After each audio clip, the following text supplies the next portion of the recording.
घमंड का फल। एक जंगल में एक बया चिड़िया रहती थी। बया को शानदार घोंसला बनाने की कला आती थी। वह घास के छोटे छोटे तिनकों की सहायता से एक नदी के किनारे बड़ा सुंदर और मजबूत घोंसला बनाती थी। एक बार जंगल में घोंसला बनाने की प्रतियोगिता हुई। जंगल के बहुत से पंछियों ने बया की तरह सुंदर घोंसला बनाने का प्रयास किया, लेकिन नहीं बन पाए। इससे बया घमंडी हो गई। बया का घमंड देखकर जंगल के पशु पंछी उससे चिढ़ने लगे और उससे दूर रहने लगे। बया पर इसका कोई प्रभाव नहीं पड़ा। वह पहले से ज्यादा घमंडी हो गई और धीरे धीरे उसमें एक नई आदत पैदा हो गई। वह अपने आप को बड़ा ज्ञानी समझने लगी। वह जंगल के पशु पंछियों के पास जाती और उन्हें तरह तरह का उपदेश देने लगी। जंगल के पशु पंछी बड़े समझदार थे। वे बया के उपदेशों पर कोई ध्यान नहीं देते थे और अपने अपने काम करते रहते थे। बया मूर्ख थी। वह समझती थी कि जंगल के पशु पंछियों पर उसके उपदेशों का प्रभाव पड़ रहा है और वे उन्हीं उपदेशों से प्रभावित होकर काम करने लगे हैं। धीरे धीरे बया की हिम्मत बढ़ने लगी। पहले वह छोटे छोटे पशु पंछियों को उपदेश देती थी कि कुछ समय बाद वह बड़े बड़े जीवों को उपदेश देने लगी। एक दिन की बात है, जंगल में जोरदार बारिश हो रही थी। चारों तरफ पानी ही पानी दिखाई दे रहा था। आसमान में रह रहकर बिजली चमक उठती और बादल गरजने लगते थे। धीरे धीरे रात को अंधेरा होने लगा। पानी अभी भी बरस रहा था।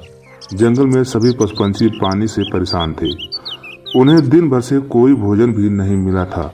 भूख के मारे सबकी हालत खराब थी।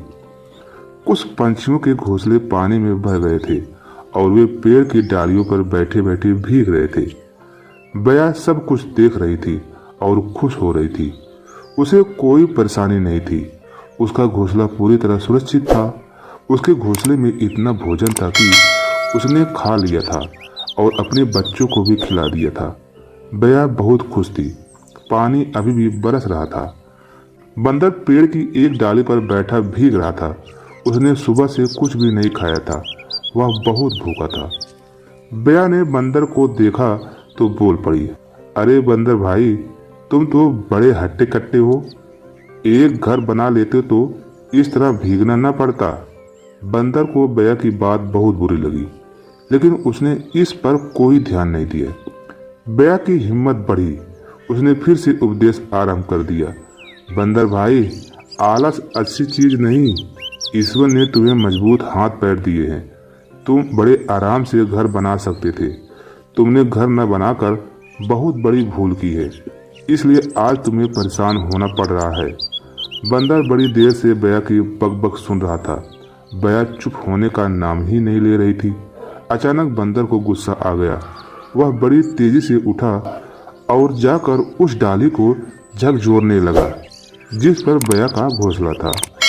बया का घोंसले में भूचाल आ गया। कुछ ही देर में बच्चों सहित बया का घोंसला नदी में जा गिरा। यह सब बया देखकर बहुत नाराज हुई और अपने किए पर बहुत पछता रही थी।